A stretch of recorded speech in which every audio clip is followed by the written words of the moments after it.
Téhéran n'a aucune intention de mettre fin aux hostilités avant d'avoir infligé des pertes suffisantes pour dissuader toute agression future.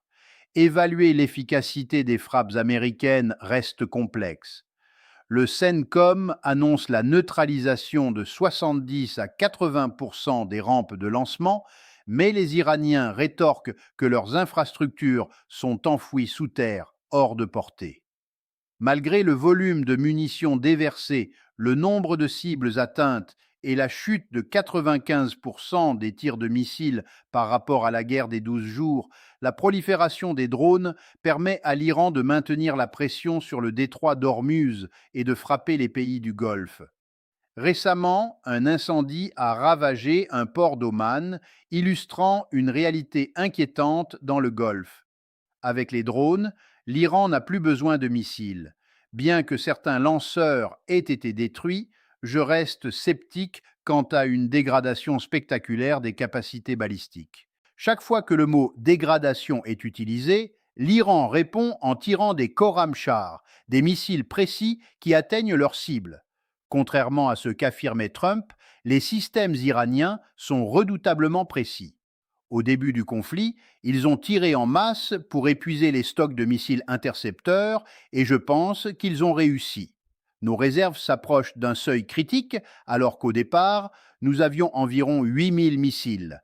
L'Iran, quant à lui, dispose de 45 000 missiles et rien n'indique qu'ils soient en voie d'épuisement. Les armes qu'ils utilisent aujourd'hui sont les plus perfectionnées et dévastatrices. Les ingénieurs que j'ai rencontrés m'ont mis en garde contre les avancées technologiques remarquables de l'Iran en matière de balistique. Ils ont visé et détruit tout ce qu'ils ont ciblé. Nous acheminons actuellement un radar THAAD vers Israël, ainsi que potentiellement plus de missiles et de lanceurs. Que pensent les Saoudiens de cette situation? Ces systèmes viennent de Corée du Sud, ceux que nous avons retirés de là-bas. Notre posture défensive pourrait être moins solide que ce que Trump et son administration veulent croire.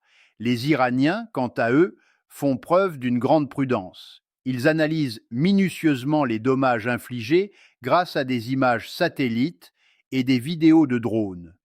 Leur frappe est désormais chirurgicale, visant à éliminer méthodiquement les capacités adverses.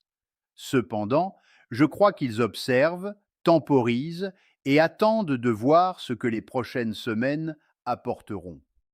Si nous commettons l'erreur de cibler l'île de Karg, comme nous l'avons menacé, ils pourraient alors déployer l'intégralité de leur arsenal contre les infrastructures pétrolières du Golfe, repoussant de plusieurs années toute possibilité de remise en production.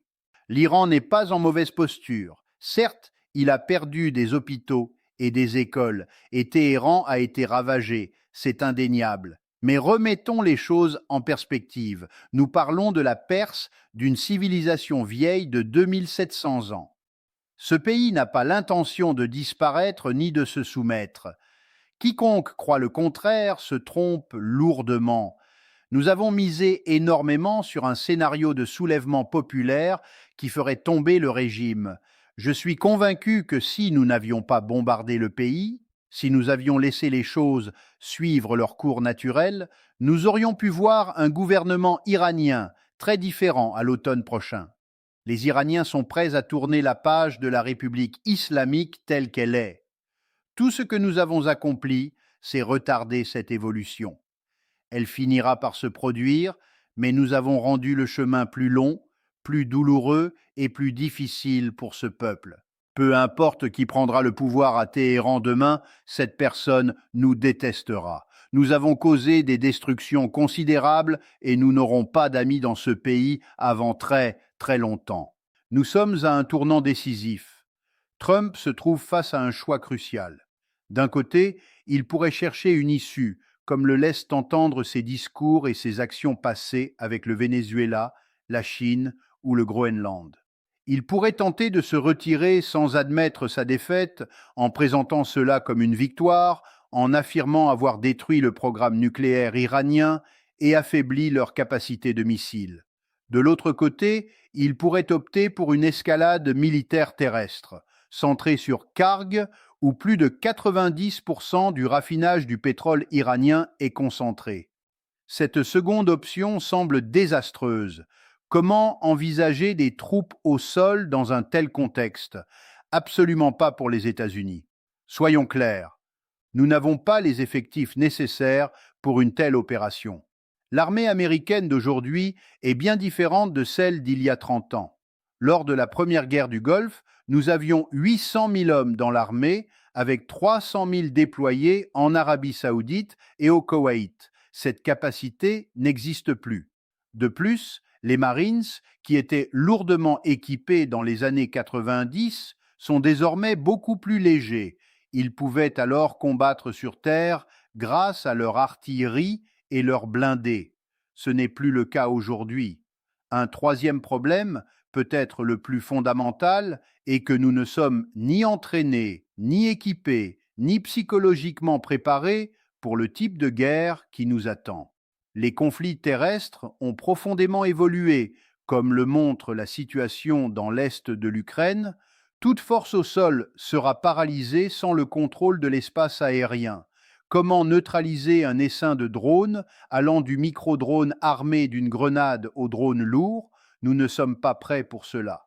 J'essaie d'expliquer sans relâche que les capacités de surveillance, de reconnaissance et de renseignement par satellite, combinées aux dispositifs de collecte au sol, offrent à un adversaire moderne une couverture quasi permanente de tout mouvement terrestre.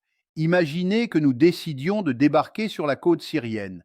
Avant même de sécuriser le port et de commencer à déployer nos troupes, nous serions sous le feu des missiles. Les pertes seraient catastrophiques. Il est impossible de reproduire le déploiement lent et méthodique de 1990 et 1991. Je le répète, croire que seule la puissance aérienne et navale peut produire des résultats stratégiques durables est une illusion. Cela ne fonctionne pas et aggrave généralement la situation. Il y a un point fondamental que nous devons aborder, récemment clarifié par le professeur Marandi. Il a affirmé que nous ne défendons pas le statu quo, nous ne vivrons pas sous la menace existentielle d'Israël, et nous ne tolérerons pas que des pays du Golfe deviennent des bases pour nos ennemis. En d'autres termes, lorsque cette guerre prendra fin, des pays comme le nôtre seront exclus. Nous n'aurons plus de base dans la région. Personnellement, je n'ai jamais cru qu'il était sage de maintenir des troupes sur des sols étrangers. Mais à Washington, où la vanité règne, comment peut-on interpréter cela autrement que comme une défaite? Concernant Israël, il est clair qu'il ne se soucie pas des populations du Golfe. Ce pays ne se préoccupe que des Juifs. Nous faisons face à un État qui prône la suprématie d'un peuple.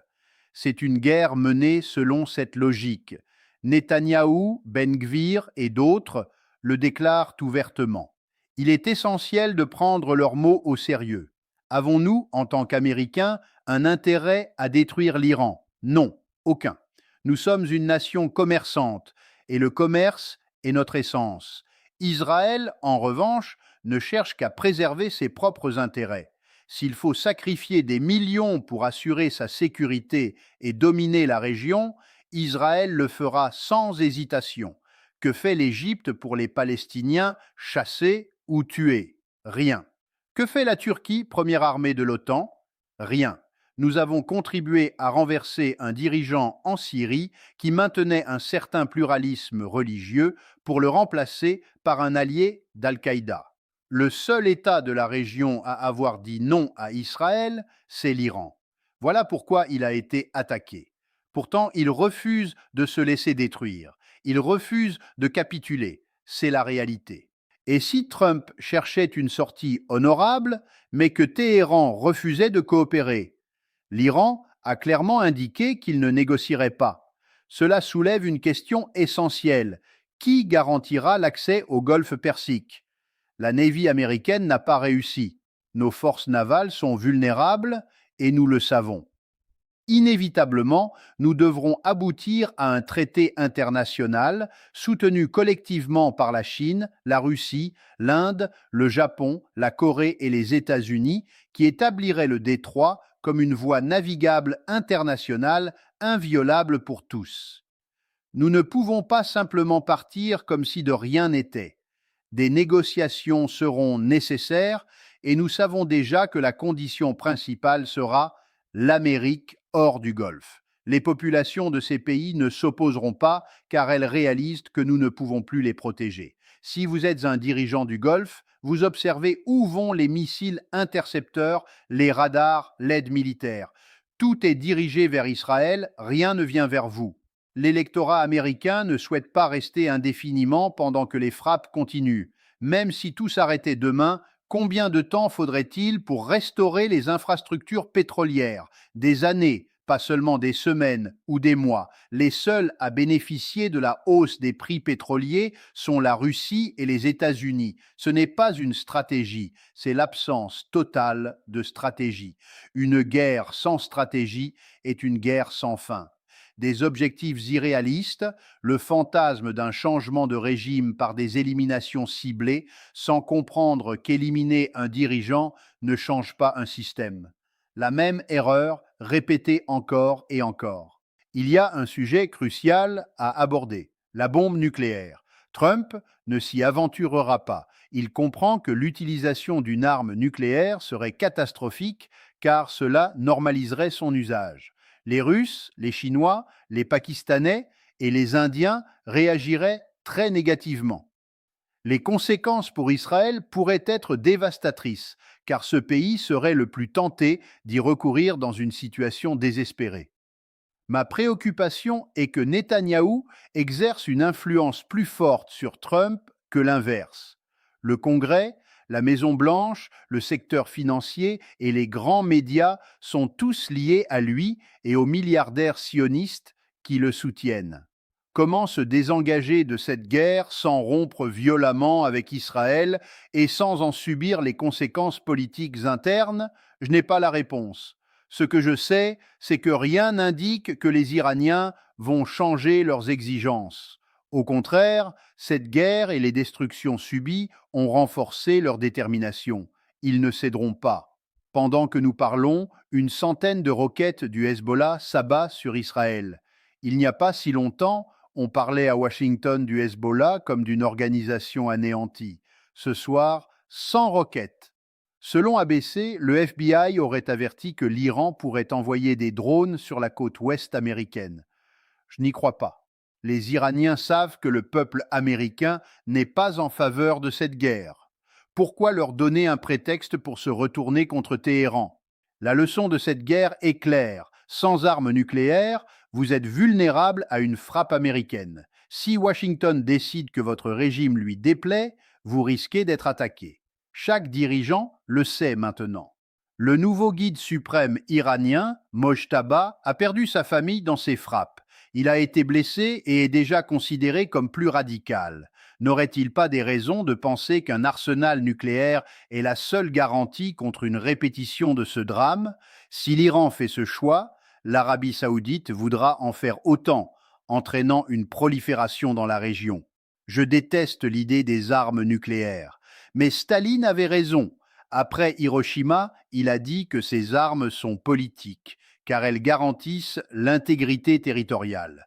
Des rapports affirment que l'Iran aurait commencé à miner le détroit d'Ormuz. Macron n'a aucune preuve de cela, et les analystes partagent cet avis. À quoi bon miner un détroit déjà fermé, à moins que ce soit un signal pour dire « cessez vos frappes » sur nos installations pétrolières, où nous paralysons le commerce mondial de l'énergie. Ce matin, des informations contradictoires sont apparues. Le secrétaire à l'énergie de l'administration Trump a affirmé que des navires de la Navy escortaient des tankers, un mensonge retiré rapidement. Ce que je sais, c'est que l'Iran laisse passer des navires vers la Chine et l'Inde et élargira cette liste aux pays neutres. Le Japon et la Corée du Sud, qui dépendent du pétrole du Golfe, sont furieux contre nous. Nous avons blessé nos alliés. Un arrangement que nous n'apprécierons pas se profile, récompensant l'Iran pour sa résistance. Le monde en tirera des conclusions. Pendant ce temps, l'Ukraine n'est pas oubliée. La Russie en sort renforcée. Je prédis que cette année, les Russes prendront Odessa et probablement Kharkov. Les effets imprévus de la guerre en Iran pourraient accélérer ce dénouement en Ukraine. Les conflits dépassent toujours les intentions de ceux qui les déclenchent.